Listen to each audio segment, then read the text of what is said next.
Se vocês estão felizes com isso que Deus está fazendo, dá um glória a Deus aí onde você está. Abra sua Bíblia comigo no Evangelho de Jesus, segundo escreveu Mateus, capítulo 13. Nós vamos ler do versículo 1 ao versículo 8. Eu quero falar sobre os 4 tipos de crente. Eu quero que você se enxergue nessa parábola de Jesus.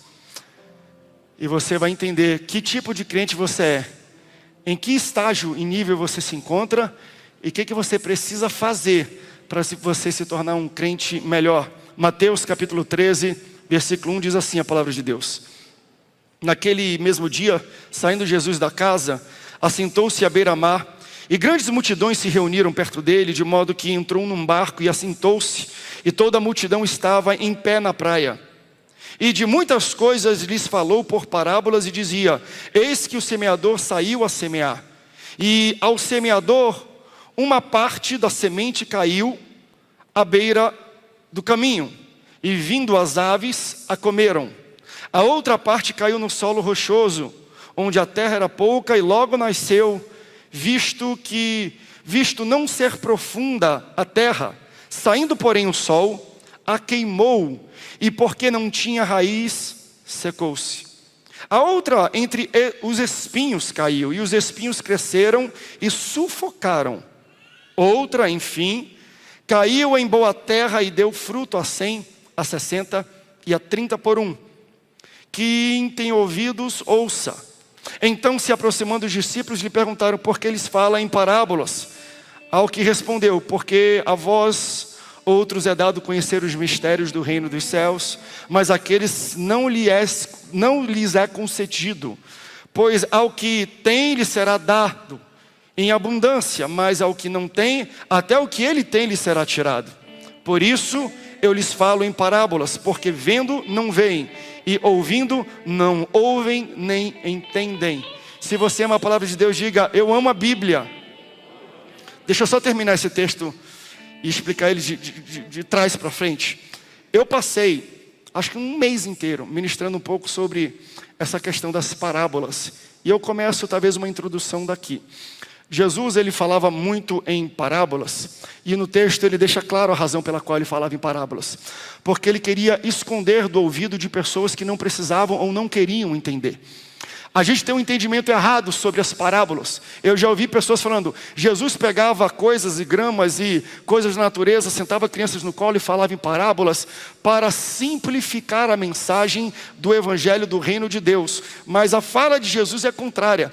Quando Jesus ele fala uma parábola, não é para simplificar a mensagem, é para esconder a mensagem real. Ou seja, Jesus já divide o público em 2 pessoas. Existem aqueles que são íntimos, são os discípulos, são próximos, são os crentes. A esses é dado conhecer os mistérios do reino do céu. Por que para eles é dado e para os outros não, pastor? Porque eles demonstram interesse em querer entender sobre o reino. Eles querem saber quem Deus é, eles querem experimentar e ter um relacionamento com Jesus. Então, quando a gente coloca o nosso coração disposto a querer ter um relacionamento com Jesus, você vem para um culto como esse e eu vou pregar, e você vai entender com clareza a mensagem do evangelho que eu estou pregando. Porém, tem pessoas que vêm e elas vêm de qualquer modo, de um modo displicente, ou até para cumprir tabela como uma religiosidade. Para essas pessoas, elas saem até arrepiadas, falando: uau, que mensagem linda, que mensagem inspiradora. Elas até tiram um ensinamento, um lema instrutivo da mensagem, mas é apenas uma historinha para elas, porque quem está distante vai entender uma historinha dessa mensagem, quem está próximo vai entender um mistério do reino de Deus. E Deus fala: eu prego em parábolas para isso. Então ele separa multidão, quem não tem interesse na palavra dele, e depois ele fala dos discípulos, aqueles que estão próximos, aqueles que querem entender e querem se aprofundar.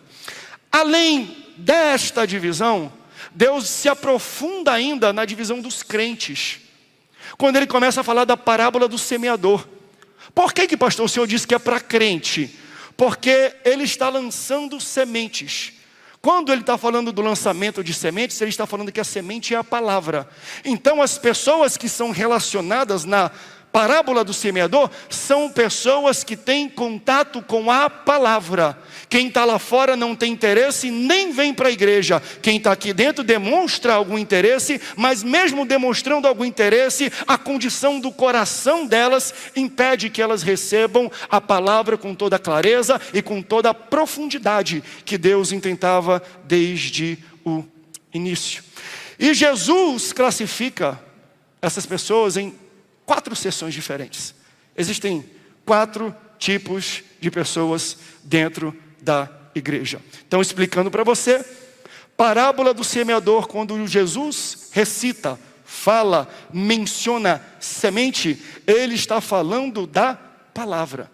Mas muita gente vem e fica frustrada, porque vem aqui e ouve a palavra, e cita a palavra, e escreve a palavra, e coloca a palavra de Deus aberta no Salmo 91, e canta a palavra em casa, mas elas não conseguem ver o efeito da palavra se manifestando nas suas vidas, então elas se frustram, elas se distanciam de Deus, elas não querem nada com a igreja, elas têm algum tipo de condição, de erro no passado com a igreja, e se fecham para tudo aquilo que Deus quer falar através da sua palavra. Chegam, entram aqui e falam: pastor, não falou comigo a palavra não mexe mais em mim, é porque a palavra não é boa. E é interessante que esse ensinamento de Jesus é o primeiro ensinamento que ele dá sobre o reino de Deus. E no primeiro ensinamento que Jesus dá sobre o reino de Deus, ele pula logo na frente e ele já deixa muito claro para todo mundo: o problema nunca é com a semente sempre vai funcionar, o problema nunca é com a palavra, não existe erro na palavra, o problema não é com a mensagem que é pregada. Jesus deixa muito claro: a semente é boa, a palavra é boa, o problema é o solo. Não tem erro na palavra. A culpa não é da palavra, a culpa é do solo, onde essa semente da palavra é colocada. Pastor, o que é o solo? O solo é o meu coração, é a condição onde eu me encontro. Então às vezes eu estou até desejoso, e eu necessito de uma palavra da parte de Deus, mas o meu coração, a condição da minha vida, não permite que a palavra pregada faça efeito e se manifeste dentro do meu coração. A palavra de Deus é um pacote com 66 tipos de semente, e todas essas sementes conseguem transformar a vida de qualquer pessoa que está apta, que está disposta, que está com o coração aberto, que está com um solo preparado e bom para receber a mensagem deste evangelho que eu estou pregando. Hoje eu estou sendo aqui um semeador, eu não sei se você está percebendo, mas eu estou lançando sementes aqui no meio de vocês, e eu não sei como é que está o coração de vocês, eu não sei em que condição vocês chegaram hoje, mas eu só sei de uma coisa: dos 4 tipos de solo descritos por Jesus, um desses solos era bom. Isso quer dizer que, se eu fosse fazer uma matemática, uma probabilidade, apenas 1/4 das pessoas que estão aqui vão receber a ministração que eu estou dando hoje. Eu sou uma delas. Cadê os outros 25% aí? Bom solo. O problema nunca vai ser na palavra, o erro nunca vai ser na palavra. O problema é: existe solo ruim, existe solo difícil. E aí as pessoas falam: então pastor, eu tenho que orar, eu tenho que jejuar, eu tenho que fazer campanha, eu tenho que fazer propósito. Faz parte, pode ajudar, mas entenda que a natureza de uma semente, para ela dar certo, é simples. É você, porque a semente é boa, a palavra é boa, ela nunca erra, ela nunca varia, ela nunca é inferior. Então, uma vez que uma semente atinge um solo, tudo que ela precisa é de um solo bom, gente. Se eu pego uma semente, um feijão, meu filho outro dia fez um experimento lá no colégio para fazer um feijãozinho. Joga o feijão no algodão, ele cresce. Joga ele na água, ele cresce. Joga ele na terra, ele cresce. Joga ele na grama, ele cresce. É só jogar a semente no solo, que automaticamente a natureza de uma semente, ao chegar num solo onde ela acha o mínimo de condições, ela crescer. Eu não teria que ficar orando, eu não teria que ficar jejuando, eu não teria que ficar fazendo propósito, subindo para monte, para que a palavra de Deus fizesse transformação na minha vida. A natureza de um bom solo é vir para um culto como esse, ouvir a palavra e receber a transformação que a palavra vai trazer. Isso. Jesus fala. Por que não está funcionando? Não, o problema não é a semente, não. O problema é o solo. O problema é o chão. E existem 4 tipos de solo, Jesus fala. Primeiro solo É aquele solo que o semeador, ele joga, ele lança a semente e cai à beira do caminho. Lá em Mateus capítulo 13, versículo 19, porque Jesus faz assim, ele lista os tipos de solo. E depois ele descreve os tipos de solo. Quando chega em Mateus capítulo 13, versículo 19, ele fala sobre o solo, a semente que cai à beira do caminho. A todos os que ouvem a palavra do reino e não compreendem. Vem o maligno e arrebata o que lhes foi semeado no coração. Este é o que foi semeado à beira do caminho. Pessoas que vêm com histórico passado e já está fechado para a mensagem do pastor. Pessoas que de alguma forma, e nem é culpa delas às vezes, foram exploradas no ambiente de igreja e quando entram aqui, elas já entram armadas, elas já entram endurecidas, elas já entram com o coração petrificado e quando chega para eles fala, ih, o pastor vai pedir oferta, ih, o pastor vai falar isso, ih, o pastor vai falar aquilo. Começa a prejulgar, essa pessoa nunca vai receber a transformação e a revelação do reino de Deus porque ela está muito fechada, ou por um histórico, ou por algo que ela sofreu no passado, ou às vezes até por ensinamentos errados. Você sabia que o ensinamento que você escuta em um púlpito, se ele não for de qualidade, ele fecha o seu coração para os milagres do reino de Deus? Eu não estou falando de salvação. Salvação é uma coisa, salvação é pela graça, mediante a fé. Agora, reino de Deus só se manifesta na vida de quem quer. Então eu estou falando que existe muita gente que é salva, mas não vê o reino de Deus se manifestando na sua vida. Eu estou falando de gente crente. Esses 4 solos não é de gente desviada não. É gente que vai para o céu, mas não experimenta o céu na terra. Existe cura no céu, tem que ter cura na terra. Prosperidade no céu, prosperidade na terra. Saúde no céu, saúde na terra. Felicidade no céu tem que ter aqui. Eu não experimento nada disso, porque talvez o seu solo esteja muito fechado. Por coisas do passado ou por ensinamentos errados. Quer ver uma coisa? Eu tenho medo às vezes. E eu não estou aqui para falar mal, para julgar, mas nós, principalmente assembleanos, a gente gosta de cantar muito. Grande parte da nossa teologia, a gente empresta dos cânticos. Por isso que eu louvo a Deus e eu amo a harpa cristã. Porque o grau e o peso de teologia que existe nos hinos da harpa cristã é algo maravilhoso. Às vezes, eu me preocupo com algumas coisas novas que aparecem, que a gente até canta, é bom, move, mas o ensinamento é um pouco perigoso.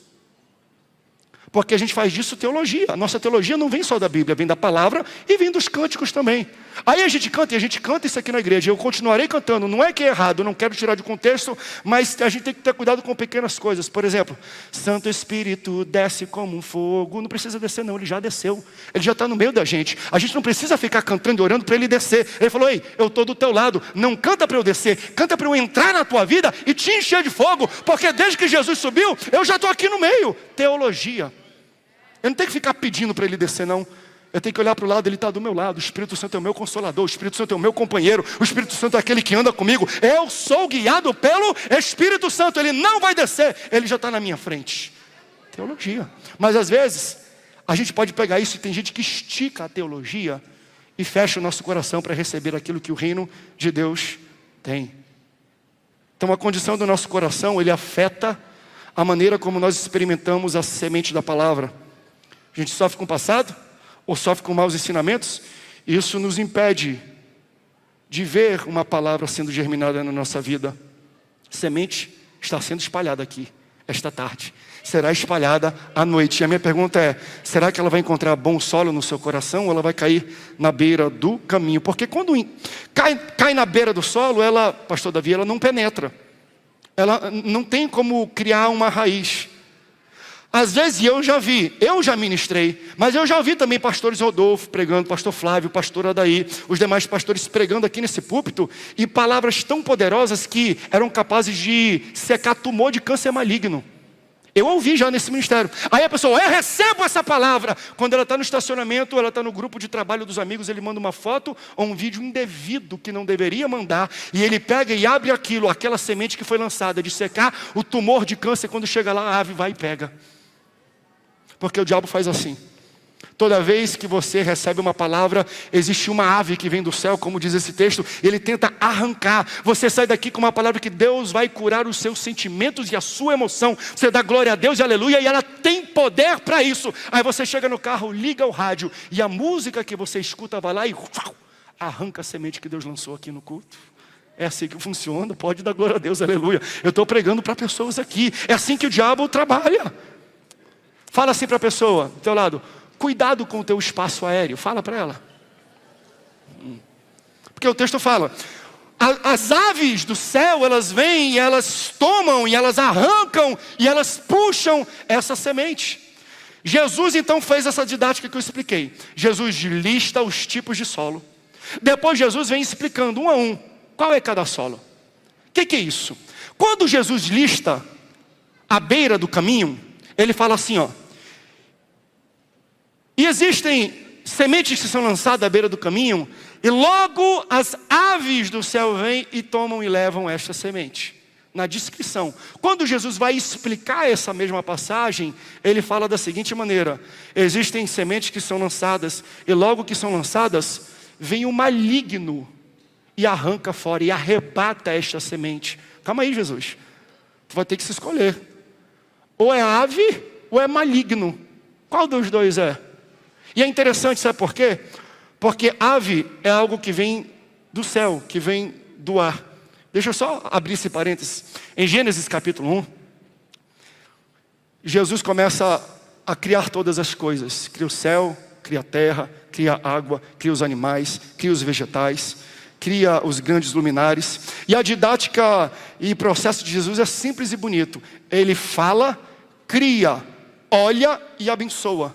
Então Deus criou a terra e Deus olhou e disse que era bom. Então Deus cria o oceano e olha a Deus e Ele diz que é bom. E Deus cria todos os habitantes debaixo d'água e diz aos habitantes que eles são bom. E Deus cria todas as aves do céu e diz que as aves são bom. Então a didática de Jesus é essa: Jesus cria, Ele olha e Ele fala que é bom. Ele abençoa. Por que ele diz isso, pastor? Porque não tem ninguém para bem dizer o nome de Jesus. De Deus está criando e não existe habitante ainda na terra para louvar e glorificar o nome de Deus. Então, como não tem habitante para glorificar, Ele se glorifica. Ele se exalta. Ele se louva. Ele fala: rapaz, tu é bom. Desculpa eu falar assim. Ele cria, ele fala: isso aqui é muito bom. Por isso que toda oportunidade que a gente tem na igreja de louvar a Deus, abre a boca e louva. Porque se você não louvar, o próprio Deus se louva. Você está entendendo isso? Se você não glorificar a Deus por tudo que Ele já fez na sua vida, Deus levanta alguém melhor do que você para glorificar no seu lugar. É bom. Tudo que Deus cria, Ele diz e Ele abençoa, dizendo que é bom. Agora bota para mim aqui na tela Gênesis capítulo 1, versículo 6, por favor. Então Jesus está no modo criativo. Deus está no modo criativo. Deus está criando o céu, a terra, o mar, os animais, os habitantes, os seres.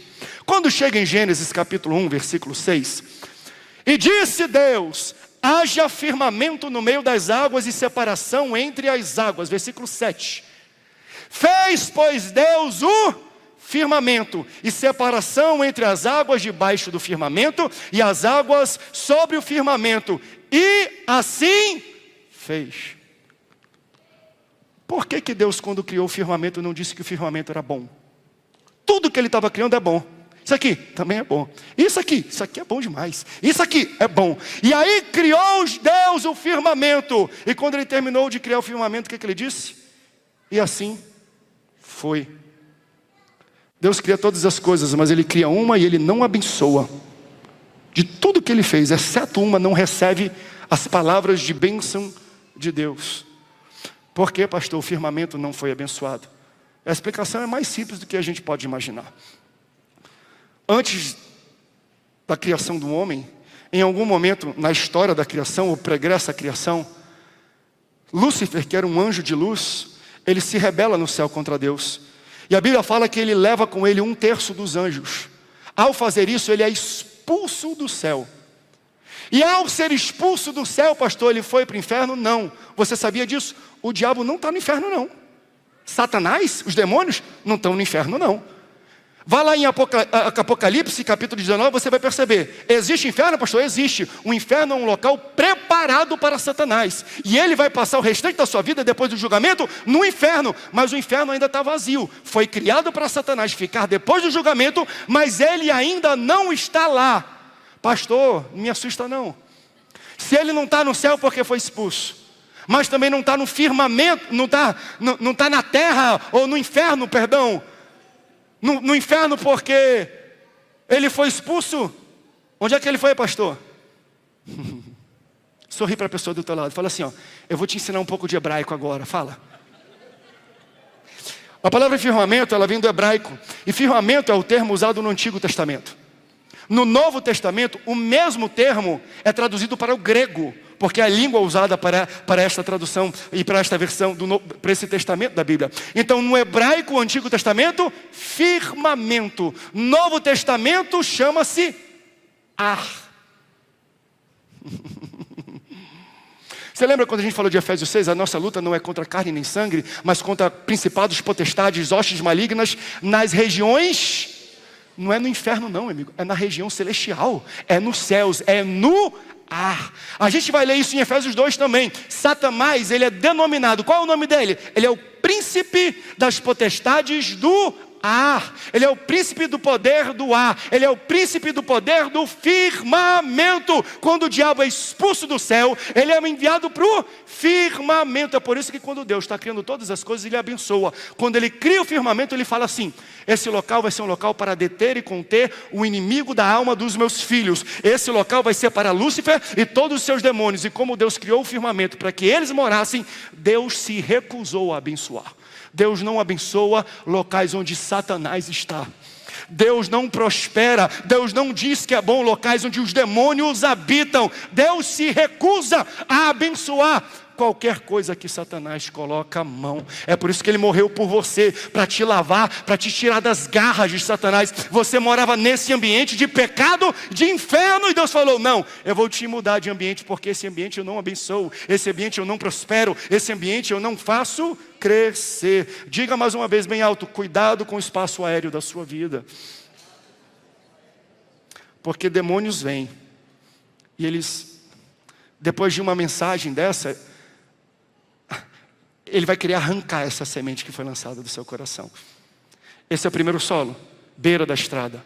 Segundo tipo de crente, de coração, pastor, o rochoso, é o que tem muitas pedras. Mateus 13, de 20 a 21, Jesus descreve assim, ó: o que foi semeado em solo rochoso, esse é o que ouve a palavra e recebe logo.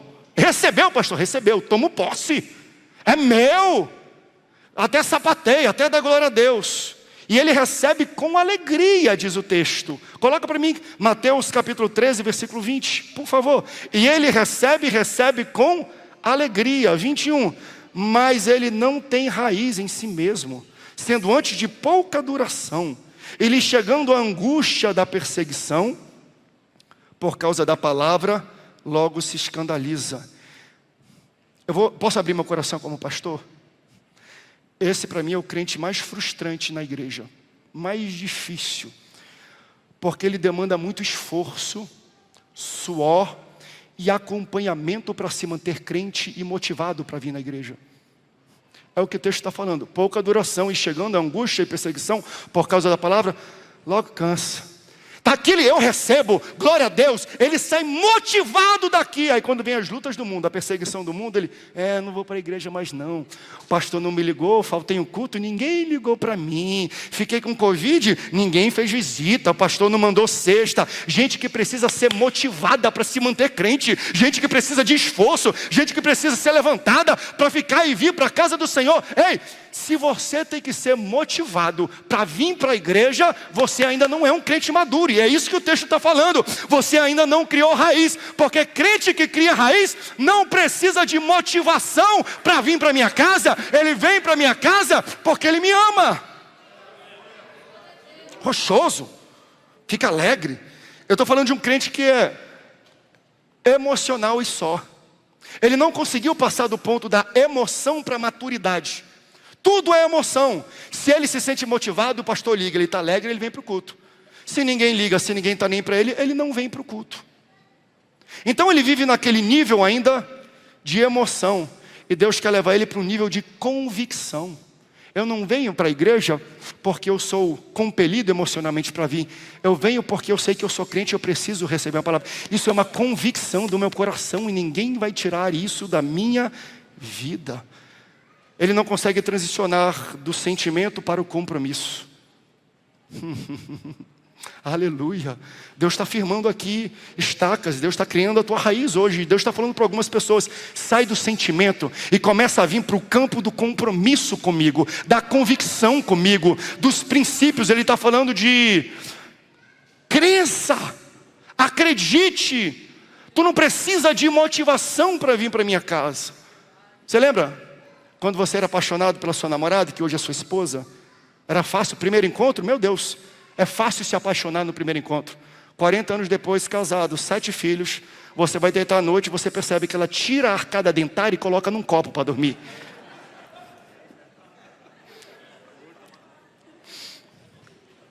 E aí, deixa eu equalizar isso aqui também.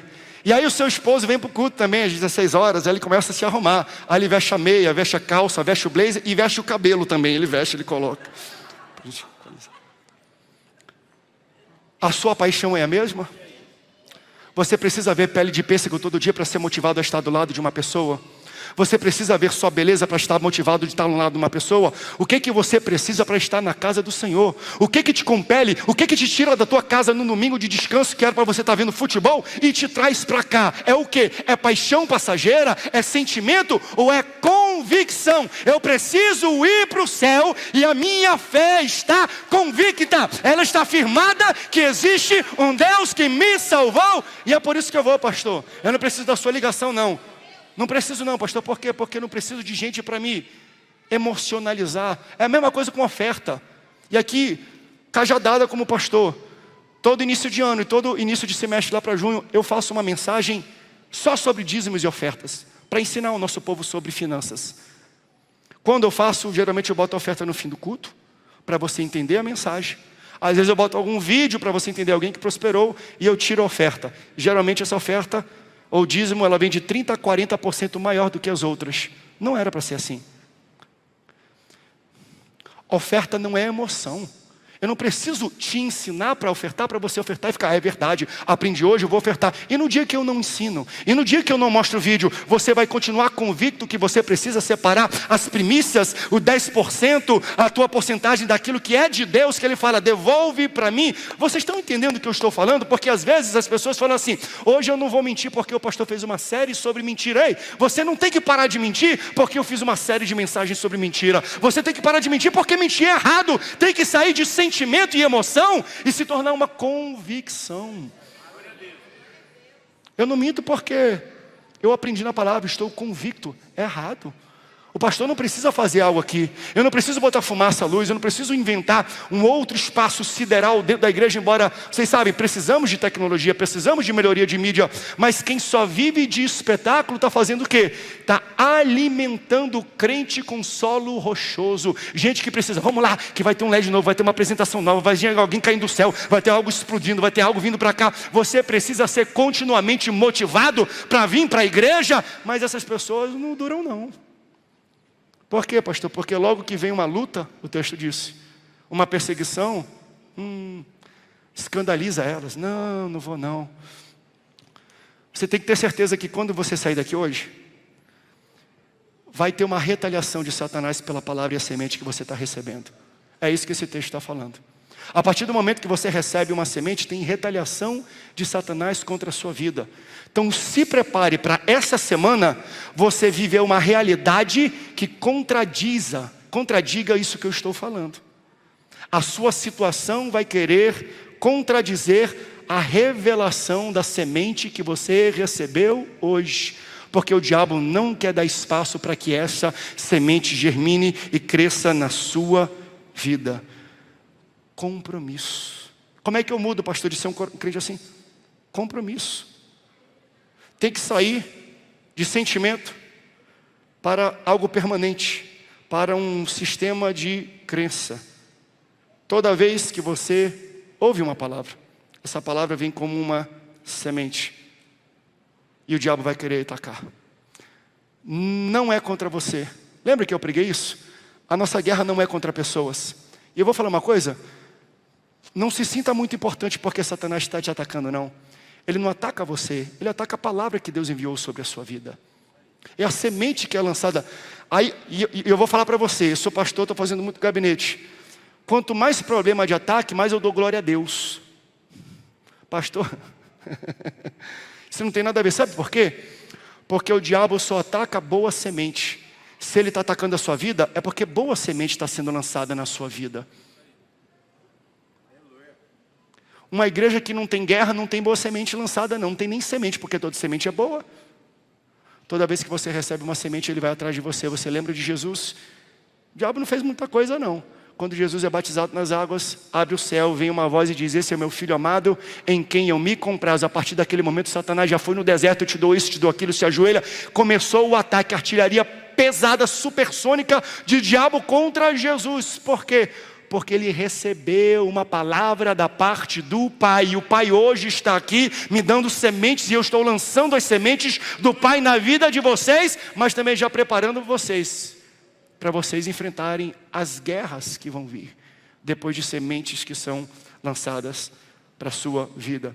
Porque semente é o que te move, semente é o que te faz crescer. Semente, como falou o pastor Odaí hoje de manhã, é o que te faz vislumbrar o teu amanhã, é o que te faz ganhar o território inimigo. E o diabo não quer que Deus lance essas sementes e essas palavras contra a sua vida. É por isso que existe guerra contra a palavra. Mas se você está do lado da palavra, não se preocupe, porque o vencedor é aquele que tem a palavra de Deus do seu lado. A palavra diz: céus e terra passarão, mas a minha palavra não vai passar. Está com a palavra de Deus? A guerra vai passar. Por quê? Porque a palavra vai permanecer. Se a palavra permanecer no seu coração, você vai enfrentar desertos, lutas, guerra, mas ela vai encontrar bom solo e ela vai germinar. Louvado seja o nome do Senhor. E para acelerar por causa do horário, meu Deus, e me deixe só colocar essa frase para você lembrar. Para mim, o menor nível de maturidade cristã é quando você tem que ser motivado para fazer o que é certo. Vem aqui, obedece o que o papai está falando, que se você fizer o que o papai está falando, eu te dou um pirulito. Você tem que sair desse estágio para o estágio de obedece o que o papai está falando, porque é o papai que está falando. Eu estou pregando isso aqui para alguém? Muitas vezes a gente quer fazer as coisas de Deus pelo que Deus pode dar para a gente. E Deus às vezes até dá, mas um momento a gente tem que sair desse estágio e a gente tem que obedecer a palavra de Deus, independente do que vai acontecer de retaliação contra a nossa vida. Por quê, pastor? Porque foi Deus que disse: se você vive de convicção e de compromisso, você vai seguir a palavra de Deus, independente do que Ele pode te dar. Louvado seja o nome do Senhor. Terceiro solo espinhoso, que foi semeado entre os espinhos, é o que ouve a palavra, porém os cuidados do mundo e as fascinações, acho bonita essa palavra, fascinações das riquezas sufocam a palavra e ela fica infrutífera. O que Jesus está falando aqui é: gente, nós temos muitos amores, é isso que ele está falando. A gente tem amor demais, a gente ama muita coisa. O grande problema é que o nosso solo, ele não tem nutriente suficiente para nutrir e fazer crescer muitos amores.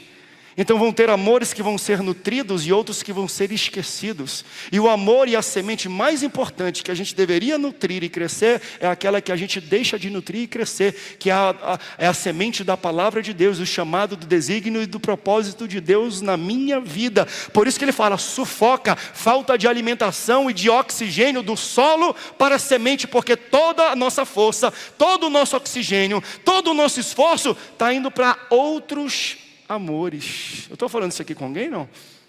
Eu já tive muitos amores. Eu não estou falando do Martinho da vida, não. Eu estou falando de amores de quero dinheiro, quero sucesso, quero viajar, quero isso. Até que Deus falou assim: eu vou jogar uma semente na tua vida. Eu vou germinar algo e eu quero ver se vai dar frutos. E eu vou falar para você, Deus começou essa mudança através dos meus filhos, porque com filho vem maturidade. Não é? A gente começa a perceber que quando a gente tem filho, menos é mais. A gente começa a simplificar e dizer não. Um dos maiores aprendizados que eu tive até hoje na minha vida, e até eu levo isso para o meu ministério, é: André, aprenda a dizer não. Pastor, vamos fazer uma missão assim, uma missão assim, uma missão. Vamos... Não, querido, por quê? Mas pastor, aquela igreja está fazendo. Por isso que a gente não vai fazer, porque eles já estão fazendo. Não precisa de 2 pessoas fazendo. Menos é mais. Vamos fazer bem o que Deus colocou como semente na minha vida. E se Deus já lançou uma semente na outra igreja, deixa que eles frutifiquem naquela área. Vamos frutificar na hora que nós estamos. Porque como igreja não podemos também ter muitos amores, não. A gente não tem tanto oxigênio assim, não tem tanta gente assim, não tem tantos nutrientes para querer nutrir tantas missões, tantos departamentos, tantas iniciativas. menos é mais. E ele falou, o perigo disso é a fascinação da riqueza. Aí eu fui ver essa palavra fascinação, entender. O que é fascinação da riqueza? É amor por dinheiro? Não, é diferente, é fascinação. Fascinado é uma pessoa que tem expectativa de um resultado, só que o objeto dessa expectativa entrega para ela um resultado totalmente diferente. É isso que esse texto está falando. Uma das razões por que a palavra não funciona na sua vida é que você está pensando que a riqueza, que o dinheiro vai trazer para você o resultado de alegria, o resultado de paz, o resultado de tranquilidade, um resultado de autorrealização. Só que dinheiro nunca consegue entregar este resultado. Você nunca vai achar um fim no dinheiro para a paz que existe só na palavra. Não existe nenhum outro local que você encontra salvação, paz, alegria, gozo, vigor, se não for na palavra. Louvado seja o nome do Senhor. É a palavra que me nutre nesse sentido. Então a gente espera que outra coisa venha nutrir a nossa expectativa daquilo que só a palavra. Diga assim: dinheiro não mantém promessa, mas a palavra mantém todas as promessas colocadas sobre a sua vida.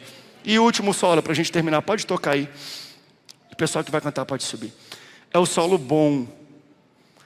E aqui eu acho extraordinário. Jesus lista os solos. E quando ele vai descrever o solo, eu li com você, ele descreve um por um. Isso aqui é a beira da estrada. Isso aqui é o solo rochoso, com muita pedra. Isso aqui é o solo com muito espinho, fica sufocado porque vocês estão amando tanta coisa que não sobra nada, não tem espaço para mim, não tem tempo para mim. E aí ele fala do solo bom. Aí quando Jesus vai falar do solo bom, e você tem a sua Bíblia, depois você lê, você vai perceber o seguinte: ele não descreve o solo bom, ele só fala assim, ó, e existe o bom solo. Esse solo, ele multiplica a 30, a 60 e a 100 por um. Ponto. Não preciso descrever não. Pastor, se Jesus descreveu, pastor, como é que eu vou descobrir o que é necessário para eu ter um solo bom? Simples. O solo bom é tudo ao contrário dos três solos antecedentes. Preste atenção aqui para mim, por favor. Eles vão subir ali, não tem problema. O solo bom é aquele que tem todas as condições contrárias ao primeiro, ao segundo e ao terceiro solo. Só para te relembrar: primeiro solo, beira da estrada. Você não controla os ambientes. Você perde a mensagem antes dela chegar no carro. Antes de chegar em casa, a bênção já foi embora, porque não penetra o seu coração. Segundo solo, pessoas que vêm na igreja desde que sejam motivadas, desde que sejam animadas. Tem que ter inovação, pastor, tem que ter coisa nova, tem que ter atrativo. Senão eu não venho para a igreja. São pessoas que a gente vai se matar para atrair elas para a igreja, e um dia elas não vão vir. Por quê? Porque a gente vai parar no meio do caminho. A gente não tem que se matar atraindo pessoas para a igreja. Se elas não vêm pela palavra, pela semente, Deus está falando, elas não vão receber o meu reino. Simples. Não se matem muito não. Não inventa muita coisa não. É bom ter luz, é bom vocês criarem, é bom. Mas não inventa muito não para querer atrair pessoas que têm esse tipo de solo, porque elas nunca serão satisfeitas, a não ser que elas amadureçam e vão para um próximo nível. O terceiro solo, Jesus fala, é o solo que não tem espaço para mim. Eles amam tantas coisas ao mesmo tempo, que não sobra nutrientes e sufoca a minha palavra. Mas o solo bom é o solo que é ausente de todas essas coisas. Bom solo é aquela pessoa que chega, recebe, digere e aplica. Ela vai ver mudança na vida. Ela vai ver transformação no seu ser. E aqui, antes da gente entrar no momento de Santa Ceia, e vai ser bem rápido, eu quero perguntar aqui essa noite. Você pode ficar de pé?